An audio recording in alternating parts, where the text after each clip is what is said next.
about the actual form of running. Now, this is important because once we talk about the philosophy and the drills and do this stuff, it's like, what do you actually think about? What do you connect with in your brain when you're going? Now, the first thing I want to get over is that running is meant to be done on the forefoot. That does not mean that you are heel striking. There is no heel striking first in any type of acceleration and maintenance of form. If you're slowing down, changing in directions, decelerating, playing a sport, there's a different context where you're not necessarily running or decelerating. And those are all different movements where heel striking may be okay or even preferred. But when we're talking about running, which means keeping a same pace or accelerating over a consistent distance, you're not on your heel. Now, the difference is heel striking is when you're meant to be done when you're walking. I'm making contact with the ground. I'm walking in such a way that I'm balancing on one foot at a time. I'm never off the ground. So I'm balancing so the whole foot is on the ground. The second I start to jump from foot to foot, even a very small, like a jump rope, I'm going to land on the front of the foot. To test this, you can think, how little of a jump would I have to do on my heels to make it comfortable? The answer is, it's not possible. It's not going to be biomechanically effective for you to absorb any amount of force with the heel, because when I do that, all the force goes straight through the shin, knee, hip, into the back. That's not a beneficial setup for you. So what I want you to understand is, this is why we have the plyometrics as a first set, because if you don't have the strength to jump and absorb force with your lower leg, foot, ankle, and calf complex, you're not going to be able to absorb this force when you're in the fight phase, jumping from foot to foot. So once you understand that, what you want to think about is, where are you making contact with your foot on the ground? Now, this depends on the context you're running in. If it's a flat, safe, smooth surface that I can see, I'm going to land a little bit more in the middle of the foot. So think about the space between that big toe, the second metatarsal. So that's the fancy bone for the foot. So right about this spot, I'm going to hit the ground. All running involves some type of pronation. Now, this is where you roll across a transverse arch. I make contact and roll across. This is kind of like in parkour when they jump and they roll, they're spreading out that force. I have an arch that goes horizontally or in a frontal plane across the front of my foot. That allows me to make contact and roll across. That's a way to absorb force. When I make contact, I spread across. The less safe the surface is, the less knowable it is, meaning I can't see it as much, or the less firm it is. Those are going to be situations where I'm going to pronate more. I have a higher arch and I'm going to pronate across because it gives me more time to absorb and figure out where stability is before I solidify the foot and make contact and send it up the chain. In safer surfaces like a track or a flat surface field, you're going to make more straight, direct contact with the ground. Kind of like punching a bag, you can hit the bag here. You don't have to think about where you're going to be and how you're going to navigate around it. So that's why you see differences in how runners will run on a track versus a off-terrain surface.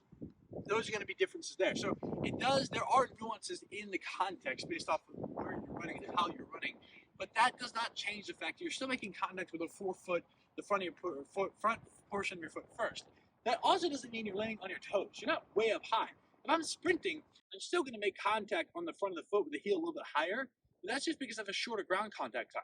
The shorter my ground contact time is, the quicker my stride, my force I'm putting on the ground, my stride frequency is, the faster I'm going to run. But if I'm running slower, I'm still going to make contact with the front of the foot. This is a way of developing strength there. So that's why when you start running, if you've been a heel striker your whole life, you're going to take some time to develop strength. If you don't run on your forefoot and you feel like you're pulling up after a while, that's good. It means you just found a new strength you can develop into a new weakness you can develop into strength. But once you're making contact with the front of the foot and you kind of establish there's a natural pronation across the foot, what I want you to do is stop thinking about your feet. Because the more you bring your attention to your feet, the more you're going to feel every sensation. And while that may be good at first, it gets overwhelming once you've taken 500, 1,000, 10,000 steps. And then you start to feel your calves get tight, your shins start to hurt, your feet get beat up. It's because you're using them. People feel their feet so strongly and then their calves get tight and they go, oh, I'm doing something wrong. It's like, you're just paying attention to it. So what I want you to do is, once you have the basics of I'm landing in a spot that I'm under my center of mass, I'm landing slightly in front or under my center of mass, I'm not overstriding, I'm not overreaching, which is the biggest problem with heel striking, is I tend to overreach to try and speed up. And overreaching stretches this all out, puts me in a very passive position.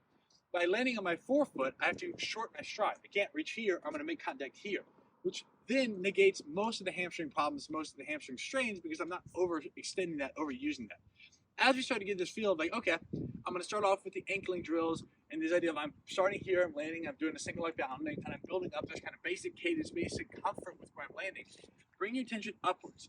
All movement comes from the spine. Something we covered in the spinal injury theory in this the earlier part. That means your hips and your shoulder blades are what are moving. The hands and feet serve to amplify. And now we'll talk about the hands in a moment, but I want you to focus on this idea of where you're attending to as you're running. Is you're thinking about, instead of actively hitting down. For most running, unless you're really trying to think about putting more force into the ground, you're actively lifting, passively falling. If you think about a golf club when you swing, you don't want to just actively lift it and then actively swing through until you're really, really, really good. Most of it just let the club do the work. You let the club swing through. And once you get really good, like a sprinter level, a world-class sprinter, that's when you can actively hit the ground more aggressively. But at the beginning, what you're thinking about is I'm actively lifting. I'm just actively lifting, letting it fall. I pick the knee up and I fall. I want your attention to be on the shoulder blade and the hip.